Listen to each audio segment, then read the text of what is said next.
Depois de uma operação de busca que envolveu mais de 400 policiais, o assassino fugiu depois de ter atirado em diferentes lugares a partir de um carro em movimento. O tiroteio de ontem à noite foi o segundo na Sérvia esta semana. Na quarta-feira, um estudante matou 9 pessoas e feriu outras 7 numa escola em Belgrado. Nos Estados Unidos, moradores de Nova York cobram a investigação da morte de um homem negro no metrô. Teve protestos pela cidade. Jordan Lee, de 30 anos, foi estrangulado por um homem dentro do vagão do trem na segunda-feira.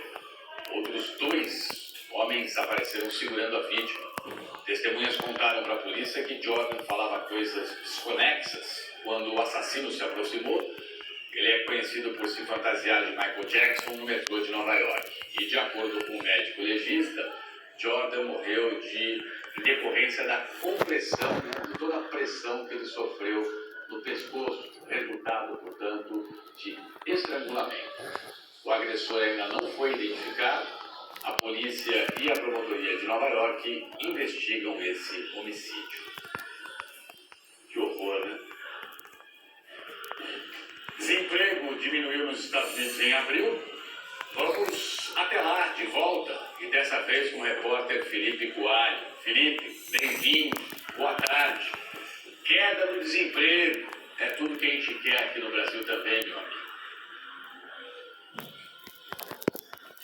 Pois é, Tralli, boa tarde para você, boa tarde a todos. A taxa de desemprego aqui nos Estados Unidos caiu de 3,5% para 3,4% no mês passado. O índice veio menor do que previam os economistas. O resultado de abril se igualou ao de janeiro, quando os Estados Unidos registraram a menor taxa desde 1969. Isso provocou otimismo no mercado financeiro, que também está de olho no resultado dos bancos. Desde a abertura do pregão de hoje, os principais indicadores financeiros de Wall Street operam em forte alta. Neste momento, o índice Dow Jones sobe 1,18%. O relatório divulgado hoje aponta que os Estados Unidos criaram 253 mil postos de trabalho em abril, 40% a mais do que a estimativa inicial. A pesquisa também mostra que o crescimento dos salários dos americanos acelerou no país agora no mês de abril. No mês passado, a média de aumento salarial foi de 1%. Uma ótima notícia aos trabalhadores, mas não tão boa para o Banco Central americano. É que essa alta nos salários ajuda a crescer a economia. Ganhando mais, as famílias gastam mais. Mas o Banco Central dos Estados Unidos quer justamente o contrário. Está aumentando os juros para desestimular o consumo na tentativa de conter a inflação americana. No mesmo dia em que a Organização Mundial da Saúde decretou o fim da emergência global de Covid, o Departamento do Trabalho americano anunciou que a taxa de desemprego voltou ao patamar que estava antes de a pandemia começar. Em março de 2020, o desemprego estava em 4,4%. No mês seguinte, disparou para 14,7%, a taxa mais alta desde 1948. Com o controle da pandemia e a reabertura da economia, o desemprego foi diminuindo e em abril deste ano ficou em 3,4%. Os setores que lideraram as novas contratações foram os de educação e saúde, seguido pelos serviços às empresas e lazer e hospitalidade. A notícia positiva dá um refresco diante de um cenário de incertezas, com as demissões em massa no setor de tecnologia, uma crise bancária e o aumento da taxa básica de juros, que essa semana subiu pela 10ª vez consecutiva e está entre 5% e 5,25%. O presidente do Federal Reserve, Jerome Powell, disse que continua otimista de que os Estados Unidos podem evitar uma recessão, graças à resiliência do mercado de trabalho. O banking system is sound and resilient. Aqui no Brasil, o governo mandou hoje para o Congresso Nacional um projeto de lei com a nova política de valorização do salário mínimo. Esse projeto prevê que o reajuste do mínimo leve em conta 2 itens: Índice Nacional de Preços ao Consumidor do ano anterior e o PIB, que é a soma de toda a riqueza produzida pelo país de 2 anos antes. Esse cálculo segue o modelo adotado de 2007 até 2019. Se aprovada pelos parlamentares, a nova regra de correção do mínimo entra em vigor a partir do ano que vem. 30 milhões de beneficiários do INSS vão receber já neste mês a primeira parcela do abono pago anualmente. A medida foi publicada hoje no Diário Oficial. O pagamento é conhecido como o 13º salário dos beneficiários do INSS.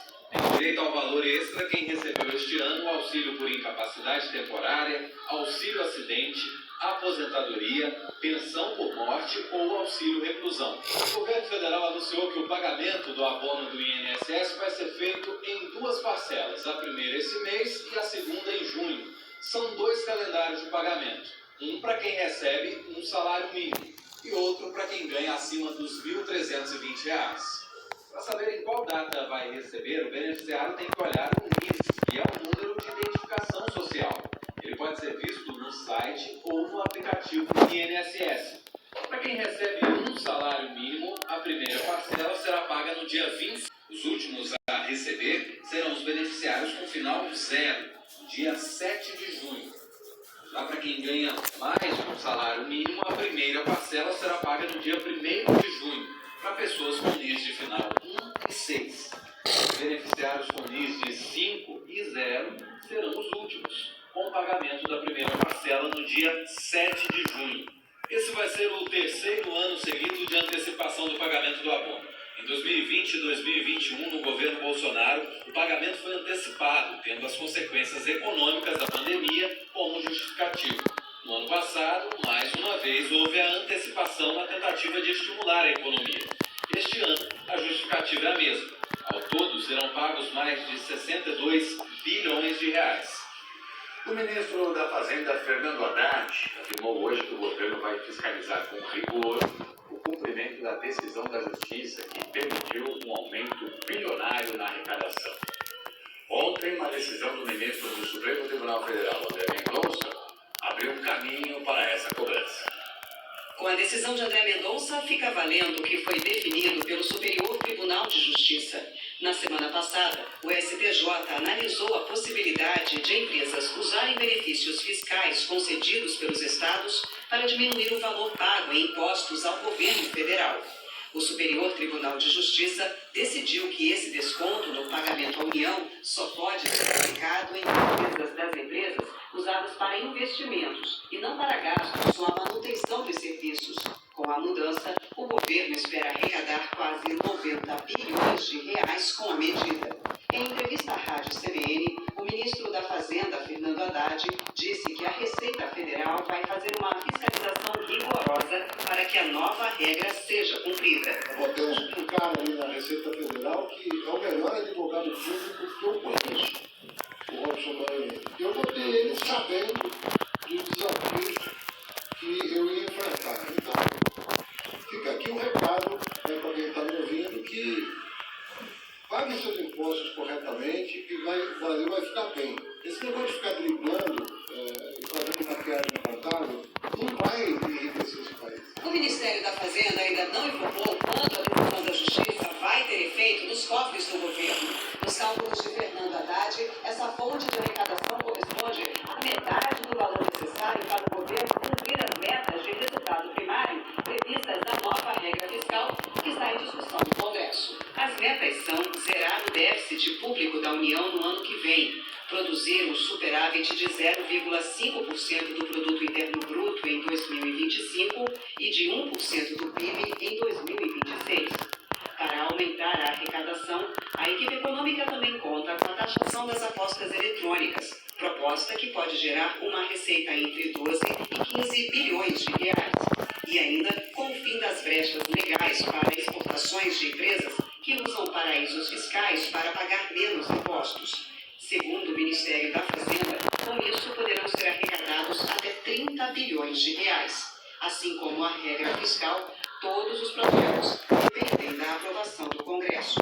O ministro Haddad está otimista quanto à aprovação das medidas econômicas do governo, porque entende que tem havido boa vontade do Congresso. Ele elogiou a atuação dos presidentes Pacheco do PSD no período de transição do governo. Quem viabilizou a transição do governo foi o Congresso.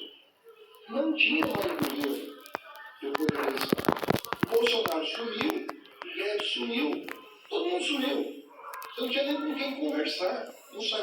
Israel, outros foram dos Estados Unidos.